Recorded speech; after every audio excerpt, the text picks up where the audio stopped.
السلام عليكم ورحمة الله وبركاته دمان أصحابتك حيران channel كيغا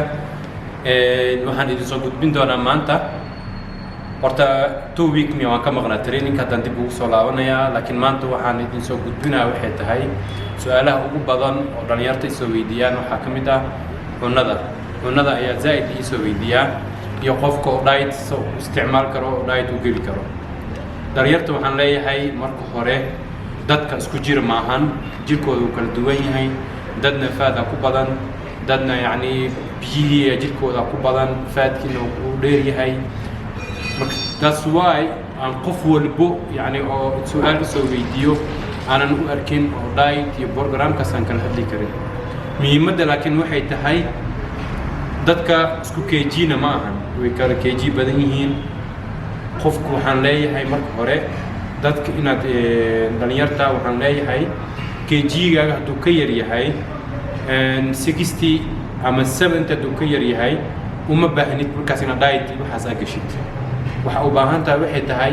koodu hore inaad balkin samaysid si fiican u train garaysid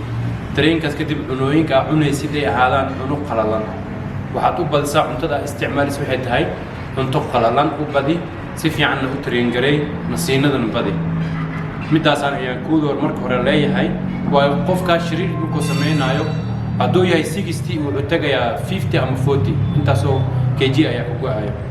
hadduu yahay yani 70 60 meelahaas uu tagaayo laazim waa qofku shiriir samaynayo ama uu rabo inuu muscleskiisa murqiisa inuu soo saaro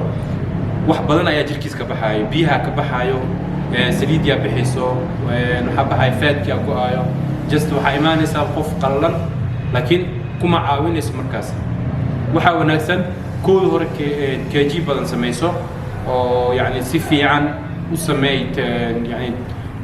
muscleska gudaha ku jira soo saar muscleska waxa lagu soo saaro waxay tahay cuno fiican inaad qaadatid si fiicanna u train garaysid oo nasitid nasiinana uma jeedo yani 24/7 inaad jiftid ma aha waxa ugu muhiimsan oo nasiinada lagu sheego waxay tahay inaad habeenkii ciyo seexatid ugu yaraan 5-6 saacadood oo clean ah oo qaribaad la'aan hadda hurdid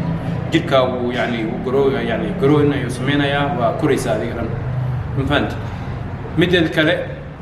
cunada ku soo hartay cunada waa taan ay sheego cunada waxa basataan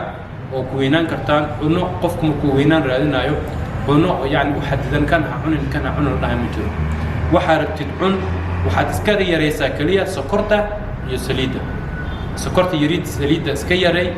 cunooyinka la shiilay ka leexo waxa cuntaa cunooyinka qalalan infant sida malaayga la duway fishka ama kalluun qof walba soo yaqaano chicken la duway hilib la duway infant iyo briiska sidiis kale oo biyaha lagu kariyay wax yar saliid loo sameeyay qofka ibnaadiga la maarmaan waaye jirkiisa saliid u baahan yahay sokorna u baahan tahay laakiin sokor waxa kugu filan cunooyinka aad cunaysid baastada sokor ayaa leedahay briiska kale sokor uu leeyahay kaabska badanaa sokor ay leeyihiin infant muhiimadda waxay tahay cunooyinka qalalan ku dadaal qudaarta ku dadaal inaad isticmaashid markaasi trainingkan waxaa samaysaa training oo yani yuusan noqonin trainingka adiga ku goona marka jimka imaanaysid oo haw qof traininga wuxuu sameynayo og markuu meesha soo galo trainingka oo ku xisaabtamaayo yaysan noqon inaad jimka soo gasho saaxiib maxaa samaynaysaa just sameynaa okay waa ku sameynaa waa shaliga soo sameysay qofkaana ku dayanayna waa sameynay waxa training lama dhaho training maalintaas adiga imaanaysa sameynaysid ku tasho hana noqoto sidees muscles waxa soo saaro weight culuska marka qaadaysa ayaa muscleska gudaha jir banaanka soo baxaya infant waxa sameysaan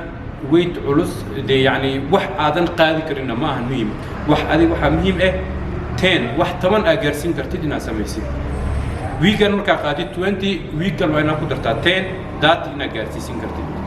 weekend 40 inaad gaarsiin kartid weekend 50 inaad gaarsiin kartid muhiimaddu waa intaas marka cunadana intaas ayaan idinkaga baxayaa cunada waxaad samaysaan ku dadaala cunooyinka qalalan inaad cuntaan oo suugada iyo waxaas oo dhan cuno ma ahan canjeer sokor iyo saliid la cunaay iyo cuno ma ahan waxaad ku dadaashaan cunooyinka qalalan inaad isticmaashaan mar walba inaad ku dadaashaan cunada cunaysid ay tahay cuno qalalan aan saliid badan lahayn muhiimad ugu weyn waa intaasi markaas kadib marka adiga xoogaa oo weight isku dartid 8 markaa gaartid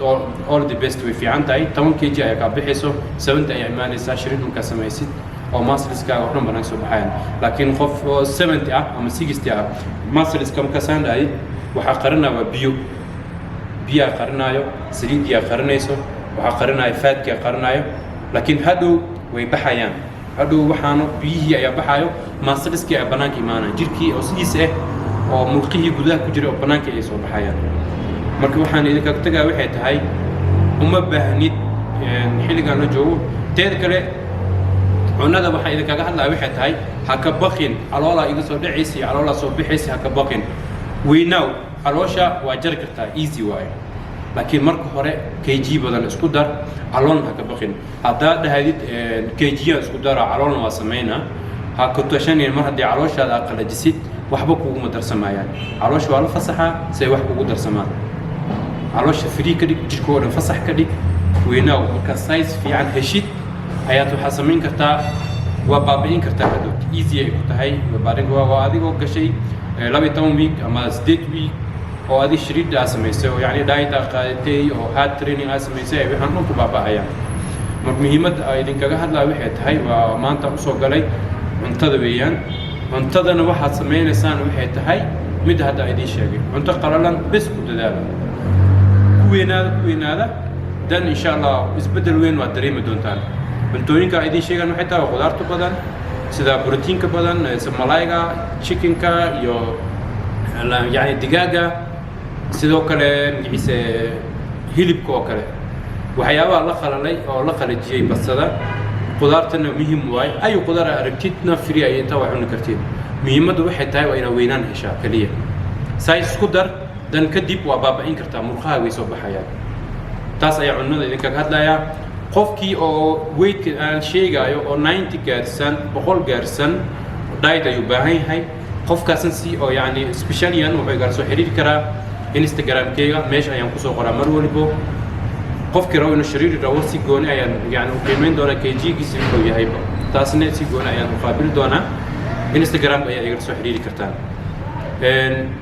insha Allah every week haddana training ay bilaawanayo training ayaan rabaa maanta wixii ka dambe training aan bilaawayo waa idin soo socodsiin doonaa mar walba waa maalin iyo every week waa la socon doontiin every week na every اسبوع يعني اسبوع walba waxay isku gudbin doonaa supplementiga maalin ayaan idinkaga hadli doonaa iyadana maalin kale ah insha Allah waxaa jira xitaa cunooyinka ay isticmaal karaan gabdhaha umusha ah waxaa jira ciyaalka yar cuno loogu talagalay jirto oo soo korinayo waxaa jirto qof walba cuno u qaas ayaa jirto faan cunooyinkaas oo dhan insha Allah waan ka hadli doonaa waan idin soo gudbin doonaa insha Allah